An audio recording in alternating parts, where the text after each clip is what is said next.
patiently waiting to get in this game. Could barely keep up with the reasons. Been focused on eating and keeping my family together. You know, some are no longer breathing. Still holding no grieving. And striving to get to a place where they see that we overachieving. Baby, let's get married. Check it out. Hey, y'all know we was live doing that. Yeah.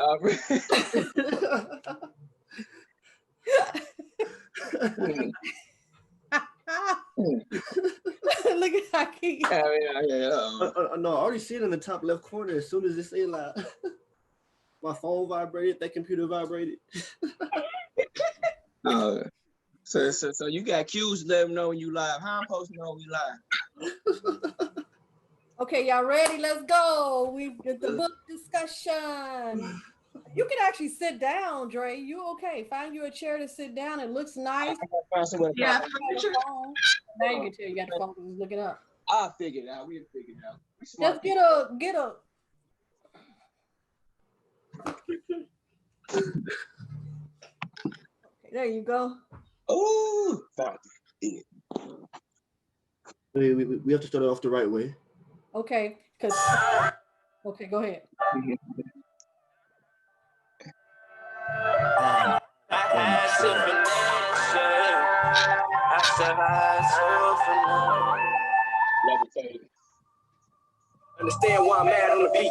Grew up in the jungle, had to rumble, nigga tags on the sleeve, ain't no tasking for free. Pump a shotgun, but no passenger seat. While he passing the sweet, need to answer me, please. How we supposed to change and break the cycle when the title come from flashing and beat? Plant facts and belief, more traps in deceit. Watch a menace to society, imagine me can't go.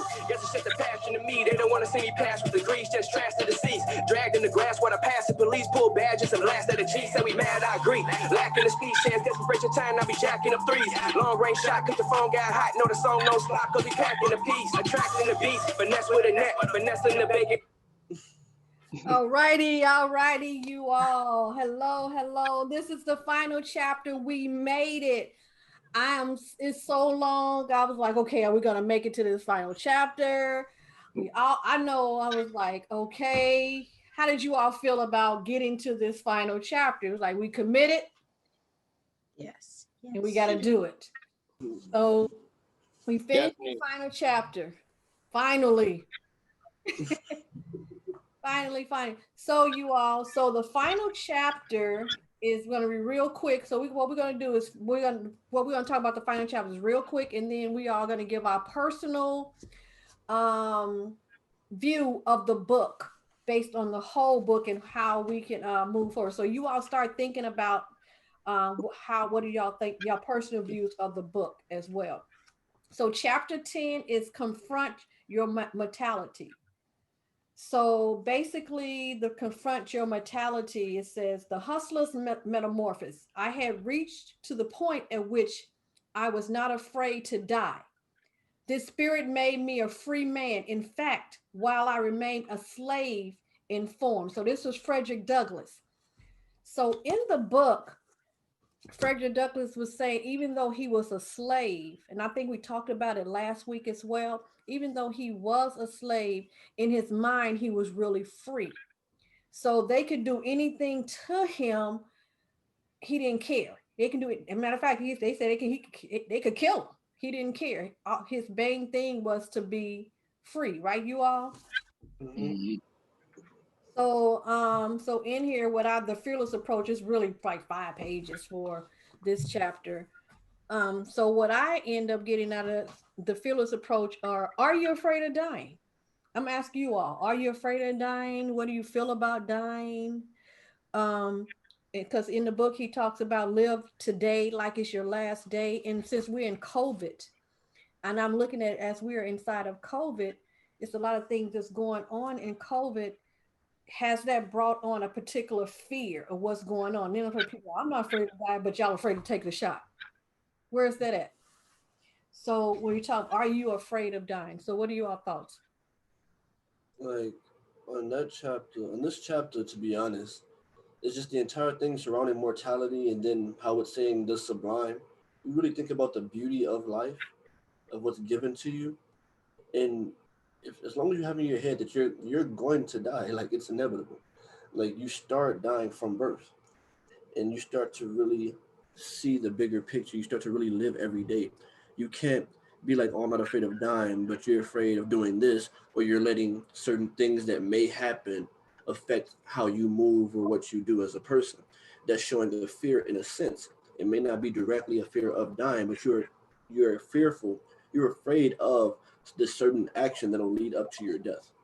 Yeah, but I'm to say that I'm afraid of catching COVID, so I try to make sure I don't do what I need to do to end up. So I'm still going to be cautious on certain things. I'm still going to wear my mask. I'm still going to social distance as well, but we shouldn't. So I guess it's a balancing act. What do Yeah, y'all? I mean, like when you say you're not afraid of dying, that don't, because a lot of people might take that as a way of, okay, I just do what I want and move how I want, and then no consequences will come from it. Like if you not afraid of dying, that means like I guess move how you want to move, but don't be stupid. Like it's the difference between not being fearful and being stupid. You know, like if I just jump off a bridge, I'm not scared of dying, but like why would you want to jump off a bridge? You know, like so it's just like if you living free in yourself and knowing how you basically don't live the woulda coulda shoulda thing. Right. Don't So live like if you forgot if. even like on some I guess quote unquote gangster stuff. Like if you get into it with somebody and y'all didn't fight then it should be over. Like don't go in a room and oh boy, I should have did this, and get yourself all riled up to go do something that you wasn't even prepared to do of in the light of I guess your regular actions or how you handle it initially. Because usually they say usually your first reaction is your best reaction. I don't think your first reaction is your best reaction, even though that probably is. Your first reaction is your most natural reaction of how you would want to apply to something. Like you might think of something like you might think of your kids, or you might think of what things that you not just you like you affect so many people around you. Because when you die, like you're not affected. The people around you are affected, and that's who got to live on without you. So it's basically like the legacy that you live in, and how you live, and when you do die, like what legacy are you leaving behind? Oh, that's some levitated mind stuff. Levitated minds. Me, um, I've never had a fear of death or anything. And as far as COVID goes, it's more a precaution towards others around me and my daughter that I have to protect. So even when it comes to getting a game system, I never get the first release because I know there's going to be bugs. So it's going to be the same thing with the vaccine. I know there's going to be bugs. I'm going to wait for version 2.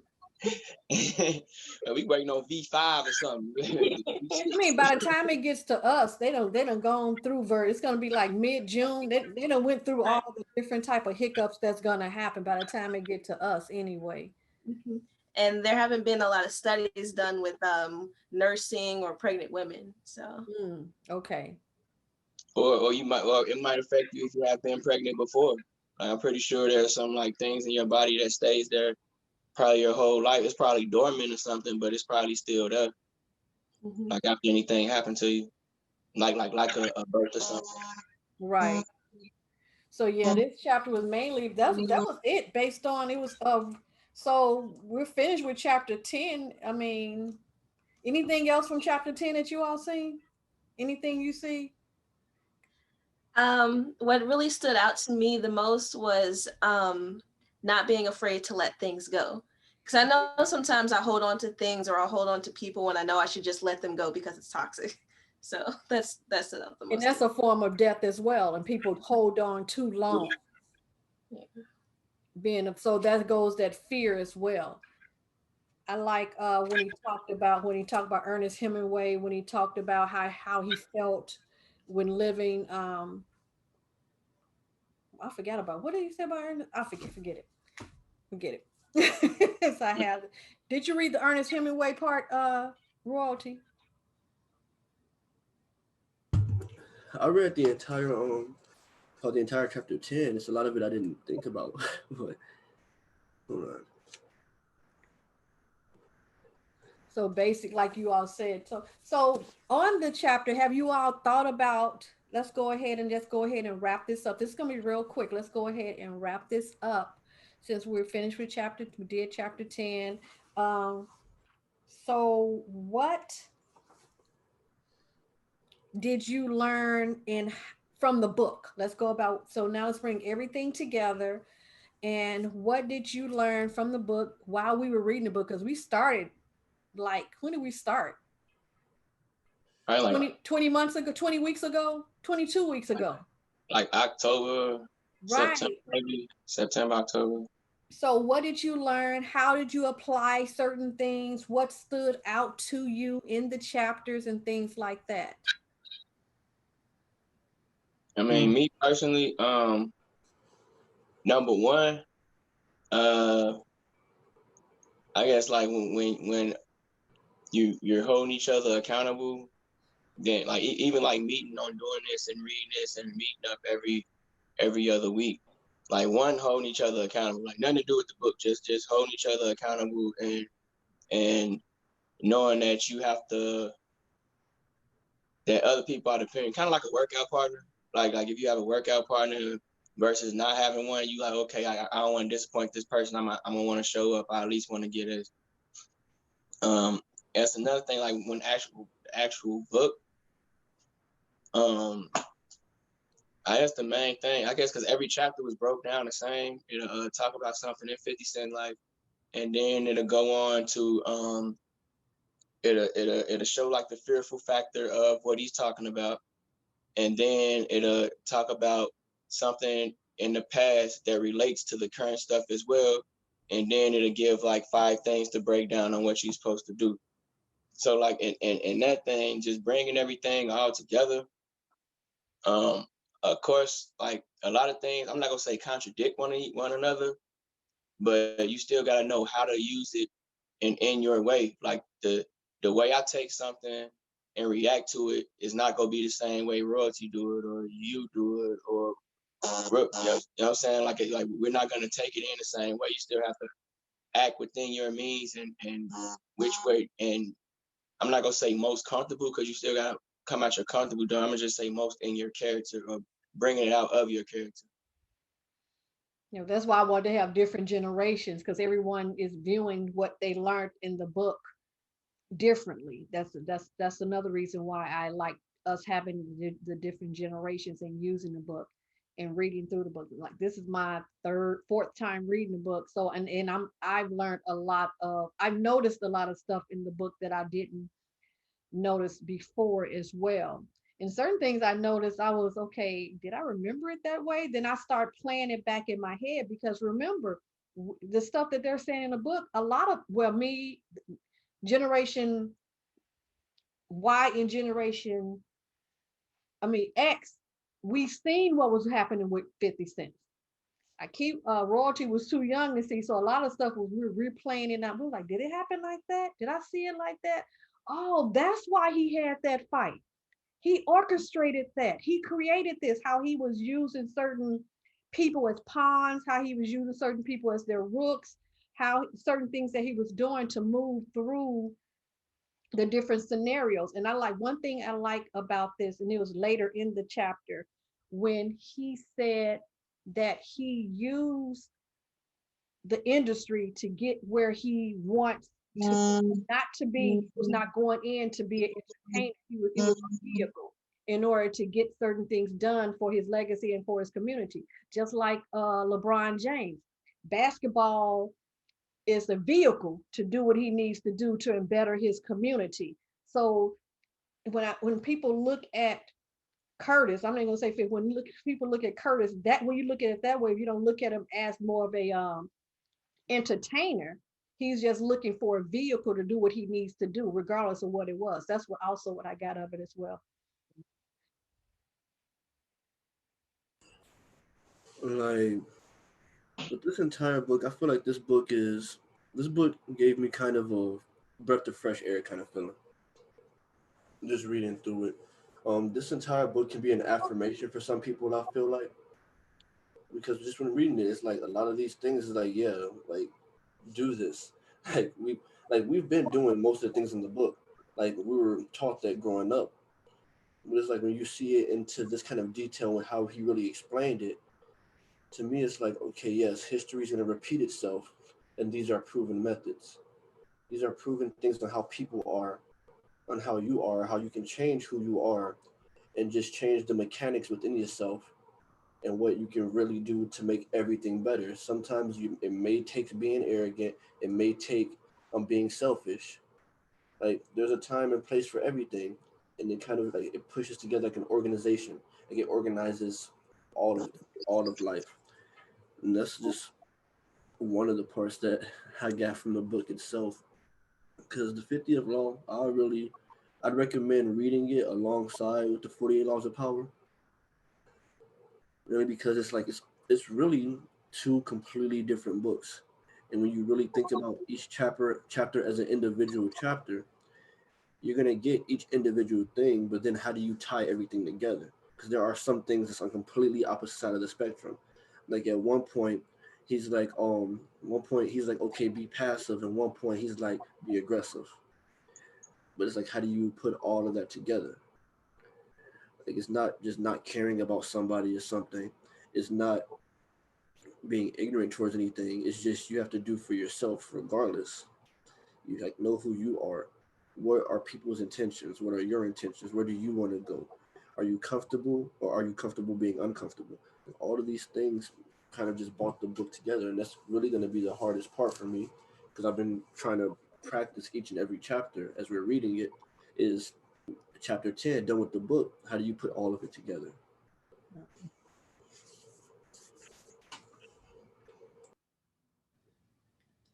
I second what you just said, and you used one of the phrases I was going to use word for word. There's a time and place for everything.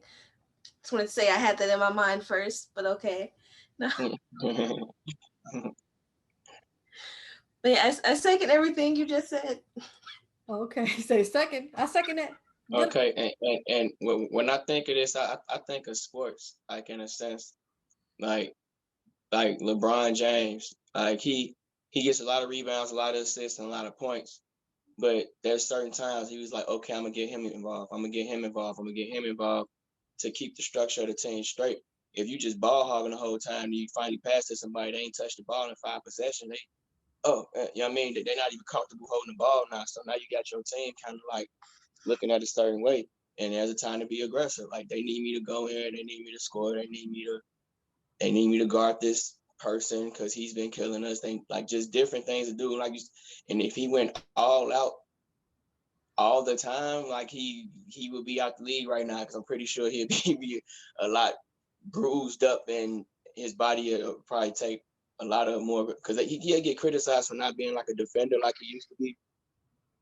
But in all actuality, when the playoffs come and when like, you need him to guard somebody for a 8 minute stretch, or I'm gonna need you to lock him up for this game, he can still lock in and do it for that game because that's what's needed at that time. If it's not needed at that time, then why even exert that energy? And like even when like rapping stuff, like I know when I first started, like I used to have all these punchlines, and I still got punchlines, but it's more like putting into a story now and saving some of those punchlines and broadening it out to a certain extent. And I remember Jody was talking to me about that, talking about like a baby cobra versus an older cobra. A baby cobra, where they bite somebody, that they go spit all their venom. But as you get older, you know, like, okay, I only need this much venom to do what I need to do, and I can save some. Okay, I like that. I like that analogy. I like that analogy. It's nice. So yeah. So we said don't live a shoulda, coulda, woulda live life. Royalty. He said there's a time and place for everything. Understand what you need to do. And I guess it's just one type of book that we read to put information in the arsenal when it's time to make a decision. Iron sharp iron sharpens iron. So and there's a lot of people who have not read a book since they graduated from high school. So I'm like, okay, how are you learning? Where is your continual and never ending improvement? How are you evolving into something better if you still have that same type of mindset and don't know how to move or how to be in to evolve, like you were saying about the cobra, for evolutionary and everything. Then I like the eagle. It's a lot of things that I like in this book. And I also tell people, a lot of people was down off. They didn't like Power, the movie Power. I don't know if anybody knows who was going to listen to this. Power, written by 50. There are certain things inside of Power. And also Power Book 2 is going more deep into it, especially on the 50th law, that's showing on how 48 laws of power are being used. Then there's the book, The Law of Human Nature, which goes more into detail, which provides more of why people do what they do. Yep, I'll get mine too. Where's mine? If this one. I just knocked it over. Y'all see how thick this is? So, The Law of Human Nature, and it's a book that it's gonna take a whole year right there. yeah, that's a whole year. We're not even gonna do a book review on this. You all go ahead and read this on your own. Just do it on the side. On the side. Just like this book and also the 48 Laws of Power, if you're gonna read those two books, I say read it straight through one time. And once you read it straight through, then you end up picking information out of here based on the different type of laws. But I know some people don't like 48 Laws of Power. They don't like the Law of Human Nature. They don't like the Law of Seduction. They don't like what's the other book? The War. Oh, Not the Art of War. Wait, hold on. Let me Not see. the Art of War. The other Robert Greene, because they say these books are teaching you how to be manipulative, and I don't see it like that. It's just it allows me to see how people are and how I can approach or deal with that particular personality. And it gets away from me being it takes my emotion out and it brings more logic in, allows me to end up, like we say, we playing chess, not checkers, even though checkers can be a strategic game as well. But understanding, I remember when Dre Lavelle was fifth grade. I remember we was in the fifth grade and he had to look at fifth grade butterfly, was sixth grade or fifth, butterfly effect. We were talking about we were talking about different things that you do that ends up branching off to other areas that you can do based on a previous decision. So we will look at butterfly effect. We will look at certain movies and then Dre would come over and say, what if I did A? Well, it could have went this branch. What if I did A and B? So he brings up that analogy as well. And like one thing I say, like anybody, because it's the 38 strategies of war. Okay. And then he also has the Art of War with. That's not that's Sun Tzu, the Art of War. He don't do that's Sun Tzu.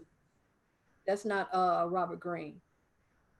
And then like when you think about it, like you say, like even if you don't use it for yourself, you can still peep how other people are moving as well. So you can know when you're being manipulated. You can know how they're coming or why they're saying a certain thing, or just look at certain people. Like, certain people like tell on themselves, you should look at them. You know what I'm saying? Like certain stuff like that. Like, and even knowing how to not tell on yourself when somebody asks certain stuff, like what they say, what Nipsey Hussle said, like practice how you react when you get disrespected. Like if you practice how you would act when you get disrespected, it's gonna be hard to, I guess, act like that. But if you get it like to a point where you're not just going off pure emotion and going off how they wanted to go, depending on how disrespecting you, obviously, like. And I always say sometimes if you haven't mastered that, do the opposite of what you would have done if you're emotional. That helps out a lot as well. Send them off. Huh? Like send them off a little bit. Like I was talking about the other day. Like sometimes you got to just take a different route. Sometimes, like because that's why I say like if someone wanted to like get at you, or whatever, and they want to follow you and see your habits, it's very, very easy. Just because like people are like robots in a sense, like when it comes to specific habits of what they do. Shoot, that's why Netflix can tell you what you want to watch. And it's a percent sign by it. Like it's a 72% chance you'll like it. Like, how you like this based on your habit. And shoot, has it happened with you with Google? If you have Google on, and if you don't leave for work, they're like, you know what you're gonna be late for work. I'm like, let me turn that off. Like, who is this up in my Right. Like, if you really think about it, what you said, that certain people that didn't like the books, like I've met people that didn't like a lot of things that I felt to be beneficial, like people that just didn't like Gary Vee, and I answered them. Well, when it comes down to it, like you have to really get comfortable with wanting knowledge, accept the inevitable. You're not gonna just be doing this for the rest of your life unless you want to live a boring life. Knowledge truly is power. The more knowledge you have, the more power you're going to have. If it is a book to manipulate people, why not learn? So you can, like how Dre said, so you can know when it's happening to you. Yeah, like the people that I know that's been gaslighted. Like you know how hard it is to get them to be ungaslighted. You have to know how to manipulate just to get them out of that trap. Like you have to know this knowledge. Said one of the most money makers in America is all about manipulation. That's a lawyer. You know what I'm saying? Like a lawyer, like whose job is more important, a doctor or a lawyer? A doctor, right? The Mhm. doctor's more Who get paid more? a lawyer. Yeah. You know what I'm saying? Like it's and if this is what you're telling people, especially in a capitalist society, like it's survival of the fittest. Like it don't mean step on everybody to get what you need, but you still have to know how to move. And it's different people, different personalities, and different people that do things different ways. That is good to like just know from an inside of thing. Like when he was talking about like lead from the inside out. I lead from within, not from the outside, because you don't know what they go through every day. Like Hey, unless you Vaughn. like Somebody just said, "Hey, family." yeah, but like unless you was like there in their shoes or even like think anything, that's why I don't put nothing past nobody. Or even like think like you don't know what nobody going through. Like a lot of people hide stuff in different ways. So like at like the human factor of how you supposed to like do it, whatever. I think like somebody down here, they was doing a interview with what's dude name from Baby Boy? Omar Gooding, you little brother, Okay. wild and crazy kids. He was Baby Boy and I don't know some other stuff, whatever. He was like interviewing him and he was like saying like when he'd be in a movie, he'd be calling up his boys like, man, come on, come get extra. And he was like, you basically gotta like demand your respect in some way because they be over here telling him like, hold on, you finna talk to me like that, fam. What you doing? You know what I mean? Like, so then he seen him like doing that to like his boy or whatever. It was just the extra. He was like, nah, this my family, whatever. Like, oh, he's with you. And like the whole situation had changed because like what type of person they're like, okay, he's scared, he's just trying to move up in the world. You probably start as a second assistant, now you're trying to move up. So you're trying to like show some or whatever. But they know it if you piss off this dude, that's like a head coach, like James Harden right now in Houston. You know what I mean? Like the coaching stuff, they basically have to do everything he said or he's gonna lose a superstar. You know what I mean? But in doing that, like know what you're doing. Like I think like Charles Barkley said that like you can't feed a baby candy for 6-7 years and then when it's dinner time and he wants some candy you say no and then be surprised when they lash out. I mean like you should know like exactly what you setting yourself up for as well. So yep. So these, I mean, I really like the book. Thank you all for being on this journey. Thank you for being on this journey. We had this journey to be together, and I really enjoyed it. So I guess we'll figure out what we're gonna do after the first of the year because the holidays are coming in. Even though we are not gonna be together, I'm gonna miss you all. Oh, Mm-hmm. love you, mama. Love you. No, Love you. Michelle, because I ain't gonna be down there too. I was supposed to be en route down there as of tomorrow. I was flying. The original flight was to come down tomorrow, correct? Mm-hmm. Yeah, it's tomorrow, the 17th, 18th. 18th. That was when I was supposed to come fly down on the 19th. So yeah. But it will happen eventually as soon as all the stuff gets. I don't care. You know what? I do not care if it's. No, I'm not coming down there at 100 degrees. No, I'm not gonna say that. I'm not coming down there at 100. I'm not coming down there no July, no August. No, no, no. So everybody, thank you all those who followed us and who are going to listen to this and look at it later on. Thank you all. We do truly appreciate it. We're done with the book. So thank you. So you all ready?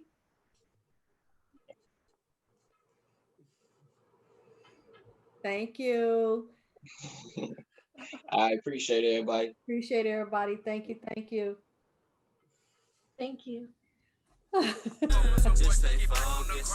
Just stay focused. Just stay focused, young nigga. Been patiently waiting to get in this game. Could barely keep up with the reason. Been focused on eating and keeping my family together. You know